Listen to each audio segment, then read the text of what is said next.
سلام بر و بکس. امروز اومدیم با آموزش اینشات، نه خیلی حرفه‌ای ولی کلی برای کسایی که هنوز اول میخوان وارد شروع ادیت شن. اگه میخوای حرفه‌ای ترش هم بذارم حتما تو کامنت ها بهم بگو.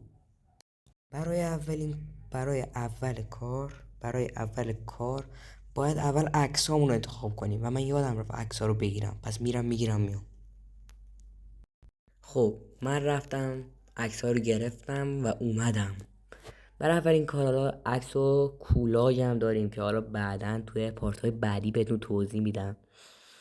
ویدیو رو میزنیم روی جدید و اون دوتا عکسی که میخوایم رو انتخاب میکنیم و میاد. خب بوم که چیز ساده، همه بلدن، همه میتونی فیت کنی از اینستاگرام، اینستاگرام، یوتیوب. مثلا میخوای ویدیو شورت یوتیوب درست کنی، همیشه این استفاده کن. لانگ این استفاده کن. برای تیک تاک این استفاده کن. چیز ساده ای، همه بلدن. و صوت آهنگی میتونی روش بذاری. اثرات خیلی مثلا اینو میتونی مثلا بذاری روش. 3 2 1 اینا رو میتونی بذاری تو چیزای مختلف داری میتونی بری پیدا کنی و اینا. حالا خیلی هم به نظرم نیاز میشه برای شورت های یوتیوب ضبط صدا. اینجا میتونی صدا خودتو بذاری رو ویدیو. مثلا همه خفن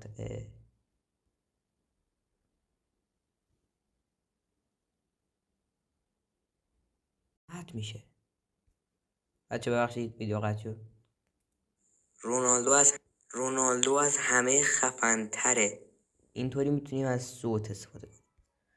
برچسب، برای این برچسب خود این شاته که میتونیم بسته کاملی شکل کار بگیری. برای بعضی هم باید نسخه پیریومش و همون وی آی پی شو. آقا من چرا میخوام اینطوری صحبت کنم؟ وی آی پی شو بگیری. متن میتونی چیزی بنویسی. من نویسم حالا مینویسم اینجا میذارم و بزرگش میکنم. همین سادگی و خوبی. زیر نویس، حالا حله رو میزنیم اینجا میتونی زیر نویس، یعنی خود ای آی. خب با وقتی این کارا رو انجام میدیم مثلا میری ثبت نام میکنی با ایمیل یا گوگلت و ای آی میتونه برای ویدیو زیر نویس بذاره. برای این شات جزئیات میتونی تار کنی، تصویر رو جایی زوم کنی. الان میتونیم دماغ رونالدو رو به سادگی ببینیم.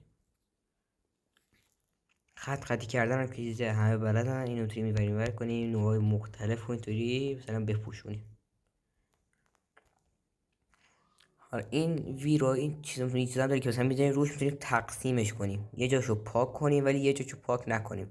مثلا میتونیم ویرایشش کنیم و یا میتونیم حذفش کنیم. مثلا میتونیم حذفش کنیم، کپیش کنیم، دوبله کردن بکنیم، کار خاصی میتونیم بکنیم. این ردیابی نمیدونم چیه. و حالا اثر هم میتونی جلوه ای آی بذاری که حالا بعدش دوباره برای نسخه وی آی پیه. مثلا این برای نسخه وی آی پیه. اینا رو مثلا میتونی بذاری. حالا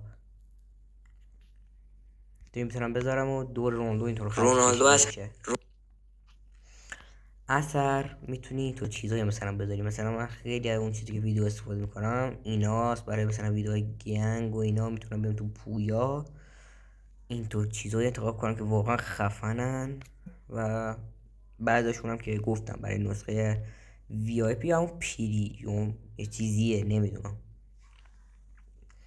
هر چی فکرشو بکنی تو این قسمت میتونی پیداش کنی. برای مثلا تو یوتیوب یه دید خفن میبینی و میگی من اینو هیچ وقت نمیتونم تو گوشی یا این شات درستش کنم، ولی همونو با کمک این شات و اجرای من میتونی درستش کنی. این از این فیلترن که همه بلدن. میتونی رنگ تصویر تو اجرای عوض کنی ولی هنوز معلومه. و اینطوری نیست که بخوای هر قسمتشو چیز کنی. مثلا هر قسمتی که دلت بخواد رو بذاری، هر کل اون قسمت رو میذاری. اگر میخوای که مثلا فقط یه قسمت این چیزه، الان کل این رونالدو قرمز پوش خب میشه سیاه. ولی اگه میخوای اینطور چیزی نشه میتونی این قسمت این تقسیم شده اینو تقسیم کنی و فقط اینجا رو سیاه کنی و اینجا رو یه جورایی چیز کنی، چی میگن، حذف کنی و اینطوری این اینطوریه، رونالدو از اینطوریه. بعدی فیلتر که عین همونه، هیچ فرقی نداره. این مهمه. این چیزی که دلت خواست و با کوچیک مثلا بزنی، حتما نباید اینطور چیزی باشه و من اینو بزنم وسط. میتونی مثلا توی عکس اینو مثلا اینطوری بذاری اینجا، یکی دیگه بذاری اینجا، یکی دیگه بذاری اینجا برای ادیت خاص، یا هر چی که دلت خواست. ویرایش، مدت زمان هست، فیلتر، همه چی هست. حالا هست و فیلتر این چیزا تو چیز قبلی بهتون توضیح دادم چطوریه. حالا من اینو حذف میکنم، خیلی مهم نیست. مدت زمان اینو میتونی بیشتر کنی، چقدر این ویدیو باشه، چقدر این ویدیو باشه. مثلا میتونم چلاستش کنم این چیزا تقسیم شدن که بهتون گفتم، حذفم که حذف میکنی. پس زمینه هم که میتونی پس زمینه براش درست کنی که چیز خیلی خوبی نیست. سرعت میتونی سرعت رو زیاد کنی دوباره و این چیزا حالا خیلی خوب نیست. یعنی مثلا بهبود میتونی بدی، چیزایی که مثلا برای ادیت خیلی خوب نیست. برای ادیت حرفه‌ای که اگر خواستین تو پارتای بعد میذارم براتون، مثلا همین انیمیشن، بهبود، یا مثلا ماسک و این چیزا و افکت صدا، چرخشن که میتونید اینو اینطوری بچرخونید. چیز خاصی نیست. معکوس و انتقال لبان برای پارتای بعدی اگر حمایت کنین. همین چیز عادی بود، خیلی اینجا چیز سختی نیست بچه. تمرین کنیم میتونیم بهترین ادیتور بشیم، اونم با اینشاد و گوشی. حالا همین دیگه، برای منتظر پارتای بعد هم باشین. من برای ادیت ویدیو فهمیدم که باید این افقی بگیرم و عمودی بگیرم، این شکلی میشه. شما به همین سر کنین دیگه. ببخشید، شما ما رو ببخشید. مرسی از شما.